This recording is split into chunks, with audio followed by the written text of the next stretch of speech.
اصلی ذکر کیا ہے؟ جو اللہ کا حکم ہے اس میں لگ جانا، اس میں لگ جانا۔ اللہ اس کی سمجھ کی توفیق نصیب فرمائے۔ دین کی بات سنی، شوق پیدا ہوا۔ اور ایک بات سنی کہ حضور نے فرمایا کہ یہ جنت میں جائیں گے۔ عکاشہ نے کہا یا رسول اللہ میرے لیے بھی دعا فرما دے، میں بھی ان میں سے ہو جاؤں۔ حضور نے فرمایا تو ان میں سے ہو گیا۔ اب عکاشہ کے دیکھی اور انہوں نے کہا ہمارے لیے بھی دعا کرو۔ حضور نے فرمایا سبقکم بہا عکاشہ، تم سے عکاشہ سبقت لے گیا۔ وہ تو جو بات سنی اس وقت اس کی دل نے آواز دی کہ یا اللہ مجھے بھی قبول فرما دے۔ اللہ کرے کہ اس ہماری دل سے وہ آواز نکلے، یا اللہ تو مجھے بھی قبول فرما لے، تو مجھے بھی قبول فرما لے۔ اور تو ہم دعا مانگنے سے بھی ڈرتے ہیں، ایسی ہے نا۔ میں نے سب سے کہا چلے لگایا، کہا میں نے کہا 3 چلے لگایا، کہا نہیں۔ میں نے کہا دعا کرو بھائی، دعا نہ ہوا، دعا نہیں کرتا۔ میں نے کہا کیوں؟ اگر دعا مانگی تو قبول ہو جاؤں گا، ایسی ہے نا بھائی۔ دعا سے بھی ڈرتے ہیں، دعا سے بھی ڈرتے ہیں۔ اور اس دعا کو یقینی اللہ قبول فرماتے ہیں، اس دعا کو یقینی اللہ قبول فرماتے ہیں۔ حدیث میں آتا ہے جب آدمی کہتا ہے نا الحمدللہ رب العالمین، اللہ پاک جواب دیتے ہیں میرے بندے نے میری تعریف کی۔ جب یہ کہتے ہیں الرحمن الرحیم، اللہ جواب دیتے ہیں اثنى علی عبدی، میرے بندے نے میری ثنا اور صفت بیان کی۔ جب یہ کہتے ہیں مالک یوم الدین، اللہ جواب دیتے ہیں مجدنی عبدی، میرے بندے نے میری بزرگی بیان کی، میری بزرگی بیان کی۔ اور جب یہ کہتا ہے ایاک نعبد و ایاک نستعین، اللہ جواب دیتے ہیں ھذا بینی و بین عبدی، یہ میرے اور بندے کا مشترکہ کھاتا ہے۔ یہ عبد ہے میں معبود ہوں، یہ عابد ہے میں معبود ہوں، یہ سائل ہے میں دینے والا ہوں۔ دینے والا کون ہے بھائی؟ اللہ ہے۔ کون ہے بھائی؟ اللہ سے مانگے۔ اور جب یہ کہتے ہیں اہدنا الصراط المستقیم، اے اللہ ہم سب کو ہدایت دے۔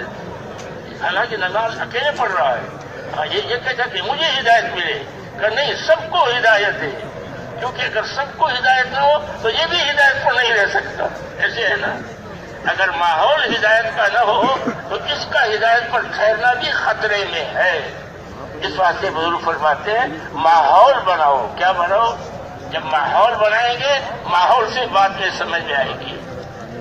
ایک شخص کہتا ہے تبلیغ والوں کی باتیں بڑی اچھی ہیں باتیں، لیکن ایک کام اچھا نہیں ہے، ایک کام اچھا نہیں ہے کہ نماز جو ہے 5 وقت ہے اور کھانا 2 وقت ہے، اس میں وقت ضائع ہوتا ہے نماز میں۔ یہ نماز کا 5 وقت پڑھتے ہیں۔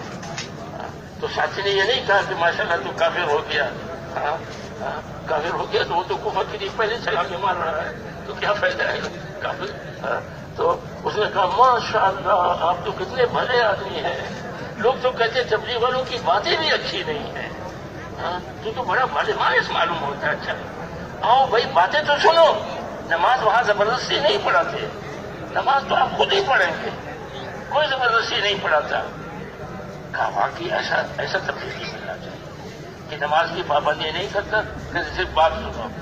اب بات سننے کے لیے گیا ظہر کو، تو جب انہوں نے نماز پڑھی میں نے بھی نماز پڑھی، پھر عصر کا وقت ہوا، پھر بھی نماز پڑھی، پھر مغرب، پھر عشاء، پھر صبح۔ یہ تبلیغ والا تہجد نہیں پڑھتا تھا، یہ جو بے نماز تھا نماز نہیں پڑھتا تھا، اس لیے تہجد کی نماز بھی پڑھی اور رات کو روح کی دعا بھی مانگی کہ اللہ میرے ساتھی کو جنت دیتے، اگر اس حال میں مرتا میں تو جہنم میں چلا جاتا، یا اللہ اس کی برکت سے یا اللہ تو نے مجھے جنت نصیب فرمائی، اس کو بھی محروم نہ فرما۔ تو اگلے دن ساتھی نے کہا بھائی آپ ایک بات کہتے تھے کہ تبلیغ والے 5 نمازیں پڑھتے ہیں، ہم تو 5 پڑھتے ہیں، آپ نے تو 6 کر دی۔ کیا کر دی بھائی؟ آپ نے تو 6 کر دی۔ پہلے یہ 6 پٹھان لوگ پیتے تھے، پنجابی نہیں پیتے تھے، اب پنجابی بھی عادت ہو گئے، کہتے ریونڈ والے سنت پیالے، بڑے بڑے پیالے وہ بھی عادی ہو گئے۔ کہتے ہم تو 5 نماز پڑھتے ہیں، تو 6 پڑھتے، تو نے تو 6 کر دی، تو کہتے 5 زیادہ ہے، اس کی کیا وجہ ہے؟ کہ جس ماحول میں تھا نماز پڑھنی مشکل تھی، اب جس ماحول میں آیا نماز چھوڑنی مشکل ہے۔